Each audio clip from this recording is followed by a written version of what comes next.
죄짐에 눌린 자가 있습니다. 바벨론 포로 생활을 하는 유대 백성들입니다. 유대 백성들은 자신들의 죄로 인해서 바벨론 포로기를 겪는 이런 심판을 받게 된 것입니다. 고생스러운 삶이 그들에게 있게 된 것입니다. 이사야서 50장에서는 죄짐에 눌린 그 유대 백성들을 두 가지로 비유했습니다. 첫 번째로는 어머니가 쫓겨난 자녀의 모습입니다. 집안에서 어머니가 쫓겨났습니다. 그 자녀의 그런 심정이 어떻겠습니까? 어머니와 같이 지내고 싶고 또 어머니로부터 사랑을 받고 싶은데 이 어머니가 쫓김을 받은 것이죠. 율법에서는 간음한 이외에는 이혼 증서를 써주지 말라라고 우리 예수님께서 이렇게 해석을 해주셨는데요. 아마 어머니의 그런 간음 죄 때문에 쫓겨나게 된 것이죠. 이 아이에게는 큰 상처가 되는 것입니다. 또한 그 쫓김받은 그 어머니도 사랑하는 자녀와 같이 살 수가 없으니까 가슴이 아픈 것이죠. 남편도 그렇고요. 그의 가족들도 다 마찬가지입니다. 그 가정이 파탄됨으로써 온 식구들이 큰 고통 가운데 있게 되는 것입니다. 그 원인이 무엇입니까? 바로 죄 때문에 그런 것이죠. 죄 때문에 온 가족이 힘들고 그렇게 된다라는 것이죠. 이것이 바로 죄짐에 눌린 자의 삶이라고 말할 수가 있는 것입니다. 또 두 번째로 죄짐에 눌린 유대 백성들의 모습을 빚을 갚지 못해서 몸이 팔린 사람에게 이게 비유했습니다. 재정 관리를 잘 못하는 것입니다. 막 욕심이 있어서 이것도 사고 싶고 저것도 사고 싶고 막 사는 거예요. 낭비를 하는 것입니다. 그러다 보니까 빚이 자꾸 늘어나게 되죠. 나중에 빚이 너무 커져서 그 빚을 갚을 수가 없게 되는 것입니다. 그래서 자신의 몸이 팔려야 되는 이런 신세가 된 그 비유를 하나님께서 들어주셨습니다. 그러니까 욕심이라는 이런 탐심의 죄 때문에 그의 삶이 노예로 전락하는, 종으로 전락하는 이런 어려움이 있게 된 것입니다. 이렇게 죄짐에 눌린 유대 백성들의 삶에 우리 하나님께서는 소망의 말씀을 주십니다. 앞으로 메시아가 오시는데 그 메시아가 그런 죄짐을 다 짊어주시고 해결해 주신다는 이런 소망의 말씀을 주신 것입니다. 이러한 것은 우리의 삶 속에서도 이렇게 있죠. 우리 삶 가운데 죄 때문에 부부관계가 불편하고요. 부모와 자녀의 관계가 또 불편합니다. 또 가족들 간의 관계가 불편하게 되는 거죠. 어떤 분은 부부간에 서로 싸우고 용서하지 못하는 이런 죄 때문에 몇 년씩 서로 말도 하지 않고 사는 부부가 있다고 얘기 들었습니다. 같은 집에 살지만요. 따로 방에서 자고요. 대화도 없는 이런 부부의 삶인 것이죠. 이런 것이 바로 죄짐에 눌린 삶이라고 말할 수가 있는 것입니다. 또 심각하게 지게 되면은 죄 때문에 가정이 파탄되는 이런 일도 생기게 되는 것입니다. 또 가정에서 돈 문제도 그렇습니다. 욕심의 문제, 탐심의 문제가 절제가 되지 않아서 자꾸 빚이 쌓이게 되고 해결할 수 없는 이런 능력에까지도 해결할 수 없는 지경에까지 가는 이러한 일이 있을 수가 있죠. 이런 죄 짓문의 삶을 사는 자에게 하나님께서는 우리에게 소망의 말씀을 주시고 있습니다. 예수 그리스도께서 우리의 죄 짓문의 문제를 해결해 주신다고 말씀하시고 있는 것입니다. 영국의 무신론자 찰스 브라더 로프라는 사람이 런던 빈민가에서 사역하는 프라이즈 휴스 목사님에게 공개 토론을 제의했습니다. 그러니까 공개 토론을 통해서 하나님이 없다라고 이렇게 증명하고자 했어요. 그런데 이 목사님이 공개 토론하기 전에 제안을 합니다. 그렇다면 공개 토론을 할 때 나는 예수님을 믿고 삶의 변화가 된 사람들, 그런 사람들을 내가 100명 데리고 오겠습니다. 그러니까 당신도 공개 토론할 때 무신론을 믿게 되어서 삶이 변화가 되고요, 존경받는 이런 사람이 있다면 100명을 데리고 오십시오. 만약에 100명이 없다고 하면 50명이라도 데리고 오십시오. 50명이라도 없으면 20명이라도 데리고 오세요. 라고 이렇게 제안을 합니다. 그러자 이 무신론자 찰스 브라더 로프라는 사람은요, 데리고 올 수가 있어야죠. 그래서 공개 토론을 철회하였다고 이렇게 얘기를 합니다. 우리 예수님은요, 죄짐에 눌린 자의 삶을 변화시키시는 분이 바로 우리 예수님이신 것입니다. 죄짐에 눌린 자들에게 삶의 의미와 목적을 찾게 해주시는 분이 바로 우리 예수님이신 것이지요. 죄짐에서 해방되는 길이 예수님께 있는 것입니다. 예수 그리스도께서 어떻게 우리의 죄짐에서 해방시켜 주시는 것입니까? 첫 번째로 예수님은 죄짐에 눌린 자를 도와주십니다. 4절 말씀에 보면 우리 다 같이 읽도록 하겠습니다. 주 여호와께서 학자의 혀를 내게 주사 나로 궁핍한 자를 말로 끊게 도와줄 줄을 알게 하시고 아침마다 깨우치시되 나의 귀를 깨우치사 학자같이 알아듣게 하시도다 라고 이렇게 하였습니다. 오늘 본문 4절부터 9절에 있는 말씀은요, 여호와의 종의 노래라고 이렇게 불리는 말씀입니다. 이 말씀은 앞으로 오실 그 메시아가 이런 분이다 라고 예언된 말씀이죠. 앞으로 메시아가 오면, 즉 예수님이 오시면 하나님께서 예수님께 학자의 혀를 주신다고 했습니다.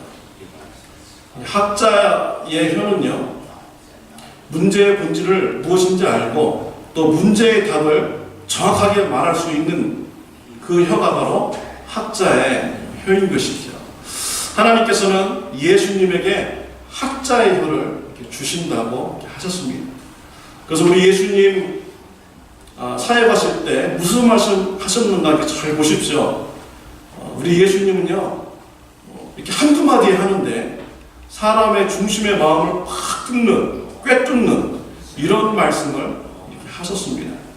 그리고 문제를 해결해 주시는 이런 말씀을 해주셨어요. 하나님께서 예수님에게 학자의 혀를 주신 것이죠. 근데 왜 하나님께서 학자의 혀를 주셨습니까? 곰핍한 자를 말로 어떻게 도와줄 줄을 알게 하시고 라고 하였습니다. 곰핍한 자, 히브리어는 야에프라는 것인데요, 피곤하다, 쇠약하다 라는 이런 뜻을 가지고 있어요. 그러니까 죄짐으로 인해서 피곤한 삶, 죄짐으로 인해서 쇠약한 삶, 죄짐에 눌린 자들의 삶, 이런 사람들을 도와주게 하기 위해서 하나님께서 예수님께 학자의 혀를 주셨다라고 이렇게 말씀을 하신 것입니다. 복음서에 보면 가늠하다가 붙잡혀온 여인이 있습니다. 사람들이 이 여인을 붙잡아다가 예수님 앞에 데리고 왔어요. 율법에는 돌로 쳐서 죽이라고 했는데 예수님 어떻게 해야 됩니까? 라고 이렇게 물었습니다. 그러자 예수님께서 죄 없는 자가 돌로 치라. 아주 간단한 말씀, 짧은 말씀입니다. 이런 대답을 하신 것입니다. 그러자 한 사람 두 사람씩 다 돌을 놓고 다 가버렸어요. 그리고 예수님께서 그 여인에게 말씀하십니다.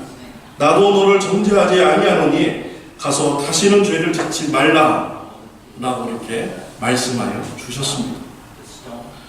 예수님이 바로 이와 같으신 분입니다. 예수님은요, 죄짐에 눌린 자, 삶이 피곤한 자를 도와주시는 분이 바로 우리 예수님이에요. 율법적인 사람은 삶 속에서 죄를 찾아가지고 드러냅니다. 나쁜 사람이라고 하고요, 정죄하고 심판하려고 해요. 그러나 우리 예수님은 그런 분이 아니세요. 죄짐에 눌린 자가 있다면 그 사람을 도와주시는 분이 바로 우리 예수님이신 것입니다. 4명의 친구들이 중풍병자를 데리고 예수 앞에 이렇게 왔어요.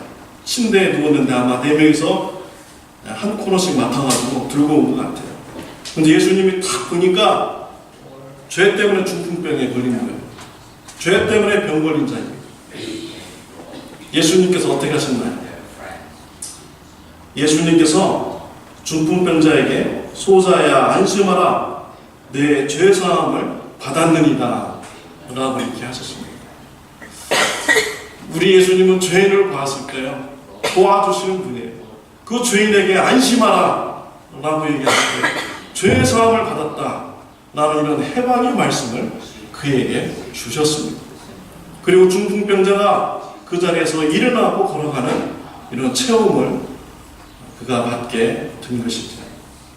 우리 예수님께서 말씀하셨습니다. 마태복음 12장 28절에 수고하고 무거운 짐진 자들아 다 내게로 오라, 내가 너희를 쉬게 하리라 라고 이렇게 하셨습니다. 죄의 짐으로 인해서 여러분의 삶이 피곤합니까? 힘듭니까? 감당할 수 없습니까? 우리 예수님 앞에 나오시길 바랍니다. 우리 예수님께서 죄의 짐에 눌린 자를 도와주시는 분인 것입니다.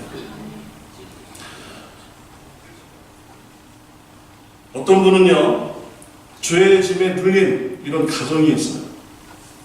집안에 분노가 있고요, 화가 넘치고 다툼이 넘치는 이런 가정이 있습니다. 이런 것을 남이 알기가 참 부끄러운 거죠. 왜냐하면 사람들이 그런 가정을 나가서 손가락질하고요, 너나 다르라 이렇게 정죄받을 수가 있잖아요. 근데요, 이런 가정일지라도 예수 앞에 나가면요, 예수님은 정죄하시는 분이 아닙니다. 죄짐에 눌려서 지옥 같은 그런 가정을 우리 예수님은 도와주시는 분이 바로 우리 예수님이신 것입니다. 내가 탐심 때문에, 내가 육신 때문에 우리 가정에 빚이 쌓이고 경제적 문제가 어려움을 당할 때 우리는 이런 걸 숨기고 싶죠. 그때 여러분, 이런 어려움의 문제 예수 앞에 가지고 나가시기 바랍니다. 우리 예수님께서 그 죄짐의 문제가 해결받을 수 있도록 도와주시는 것입니다. 죄의 짐에 눌려서 감당할 수 없을 때 예수님을 찾으시기를 바랍니다. 우리 예수님께서 도와주실 줄을 믿습니다. 두 번째로, 예수님은 죄짐을 대신 져주시는 분입니다. 5절 말씀에 보면 우리 다 같이 읽도록 하겠습니다. 주 여호와께서 나의 귀를 열으셨으므로 내가 거역지도 아니하며 뒤로 물러가지도 아니하며 라고 했습니다. 앞으로 예수님께서 오시면은 하나님께서 예수님의 귀를 열어주신다 라고 했습니다. 귀가 열리면요, 하나님의 말씀을 잘 듣게 됩니다. 그리고 하나님의 뜻을 이해하게 되는 것이죠. 하나님의 뜻을 이해하면 우리 예수님 그 앞으로 받을 그 고난 앞에서도요, 뒤로 물러서지도 아니하고 그 고난을 거역하지도 않는 이런 삶이 있게 된다라는 것입니다. 이 말씀은 예수님 오시기 전 690년 전에 예언된 말씀인데요, 예수님께서 어떻게 고난받으셨는가를 이 말씀을 보면 우리가 생생하게 우리가 느낄 수가 있습니다. 정말 어떻게 이렇게 적어놓으셨을까 라는 이런 느낌을 가질 정도입니다. 우리 6절, 7절 말씀 우리 다 같이 읽도록 하겠습니다. 나를 때리는 자들에게 내 등을 맡기며 나의 수염을 뽑는 자들에게 나의 뺨을 맡기며 수욕과 침뱉음을 피하려고 내 얼굴을 가리우지 아니하였느니 주 여호와께서 나를 도우심으로 내가 부끄러워 아니하고 내 얼굴을 부싯돌같이 붓게 하였은즉 내가 수치를 당치 아니할 줄 아노라. 우리 예수님께서 고난받는 그런 모습을 우리 말씀을 통해서 느낄 수가 있습니다. 우리 예수님은요, 자신의 등을 때리는 자에게 등을 맡겼습니다. 자신의 수염을 뽑는 자들에게 자신의 뺨을 맡겼어요. 자신의 얼굴에 침 뱉는 사람에게 우리 예수님은 얼굴을 돌리지 않으셨습니다. 그리고 예수님은 고난받으실 때 부끄러워하는 얼굴로 고난받으시지 않으셨습니다. 당당한 얼굴로 예수님께서는 고난을 받으셨던 것이죠. 정말 이게 690년 전에 예수님 오시기 전에 이게 기록된 말씀인데 정말 예수님께서 이렇게 고난받으셨구나 라는 것을 우리가 말씀을 통해서 이렇게 알 수가 있죠. 그 고난의 그 현장에서 어떻게 예수님은 이렇게 당당하게 피하지 않고 그 고난을 맞을 수가 있었습니까? 귀가 열렸기 때문에, 하나님의 뜻을 알았기 때문이죠. 앞으로 고난받고 죽어도 우리 하나님께서 다시 예수님을 살리실 것을 또 아셨습니다. 사람들은 죄인이라고 때리고 정죄하지만 하나님께서 예수님을 의롭다 하실 것을 우리 예수님은 확실하게 아셨습니다. 그리고 예수님의 그 십자가의 고난이 저와 여러분의 죄를 다 사해 주시고 우리를 해방케 해주는 그런 능력이 있다는 것을 우리 예수님은 아셨어요. 그래서 예수님은 이 말씀을 들음으로써 하나님 뜻을 분명하게 확신했기 때문에 고난의 자리에서 당당하게 부끄럽지 않게 고난을 맞이할 수 있었던 것입니다. 어떤 여자님이요, 어떤 여자분이 샤핑을 가가지고 아주 큰 다이아몬드를 사가지고 집에 왔어요. 막 좋아가지고 다이아몬드 샀다고 남편한테 막 자랑을 했습니다. 그때 남편이 깜짝 놀라는 거예요. 아니 내가 지금 직장에서 잘려가지고 앞으로 어떻게 살 건지 이것도 깜깜한데 이런 비싼 다이아몬드 사면 어떻게 하냐 했더니 하나님의 뜻이기 때문에 내가 사왔습니다. 이렇게 얘기를 하다는 거예요. 그래서 자기가 마켓에 이렇게 쇼핑몰에 갔는데 그 다이아몬드 집 가서 사고 싶은데 주차장이 없는 거예요. 그래서 하나님 나한테 이 주차장 공간을 주면은 다이아몬드 사는 거 하나님의 뜻으로 알겠습니다 하고서 주차장을 뺑뺑 돌다가 7바퀴를 도는데 주차장 스페이스가 생겼다는 거예요. 아, 그래서 하나님의 뜻이다 해가지고 주차하고서 그래서 다이아몬드를 사가지고 나왔다라는 것입니다. 사람들은요, 다 자기 뜻대로 하나님의 뜻이다 이렇게 얘기하면서 또 살아갑니다. 그게 하나님의 뜻인가요? 여러분들도 막 웃으신 분들이 계시는데요. 우리가 귀가 열려야 됩니다. 우리가 하나님의 말씀을 들을 수 있는 귀가 열려야 하나님의 뜻을 알 수가 있는 것입니다. 우리 예수님은 귀가 열려서요, 하나님의 뜻을 분명히 알으셨습니다. 그래서 그 십자가의 고난을 당당하게 받으시는 우리 예수님이셨던 것이죠. 그 예수님의 십자가의 고난은 바로 저와 여러분들을 위한 고난이었습니다. 바로 저와 여러분들이 대신 형벌받아야 할 그 심판을 우리 예수님이 십자가에서 대신 받아주신 것이죠.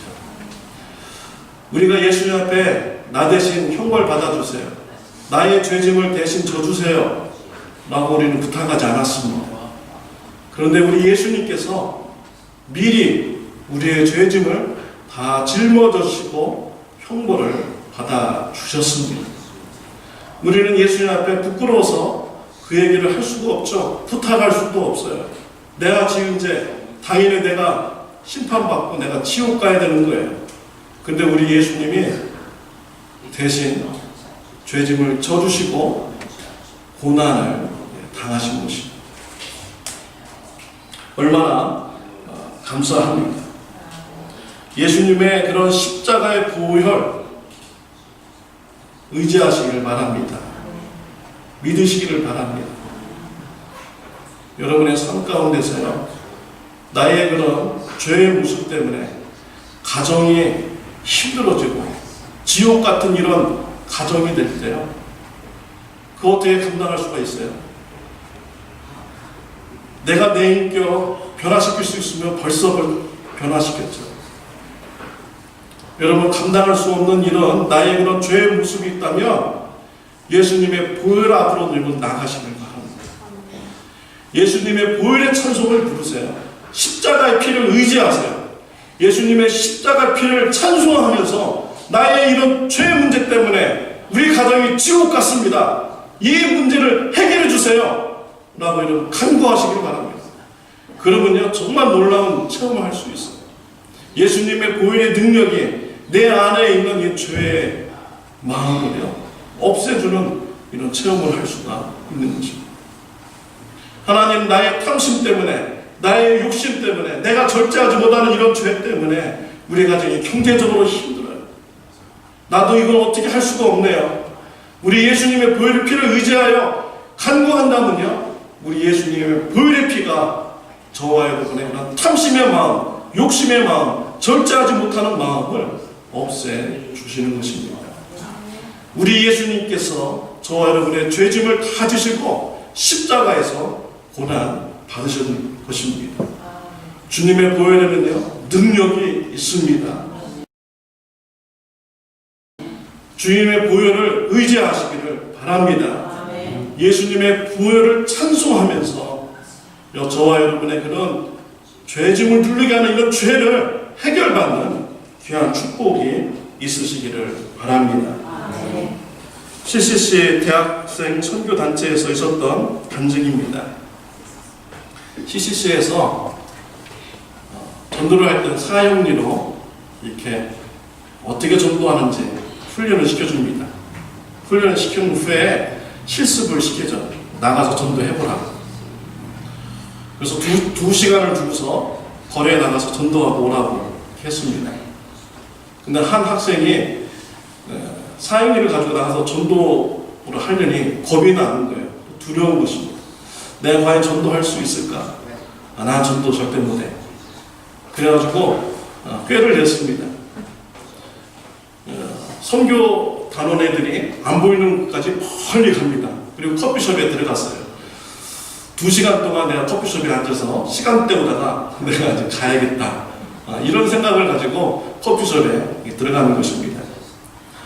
그래서 커피숍에 이렇게 앉아있는데 대각선으로 보이는 한 여학생이에요. 머리를 길다게 늘어뜨리고 가만히 있는 거예요. 1시간 동안 그러고 있는 것이죠.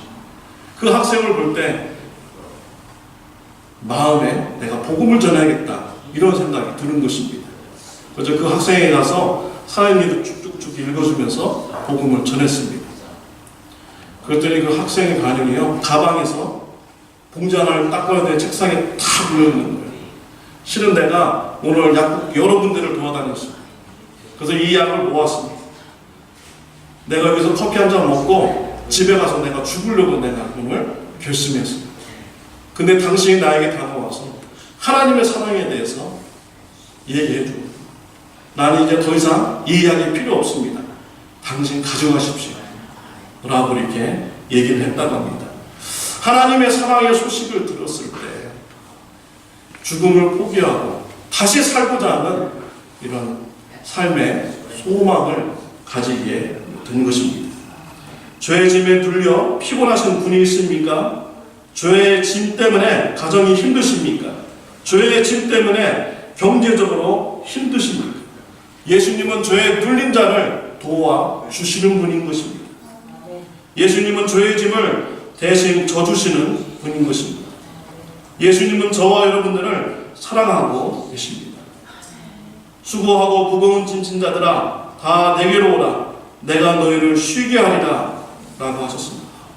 예수님 안에서요, 죄짐이 벗어지고 쉼이 넘치는 축복이 저와 여러분들에게 있으시기를 바랍니다. 기도하시겠습니다.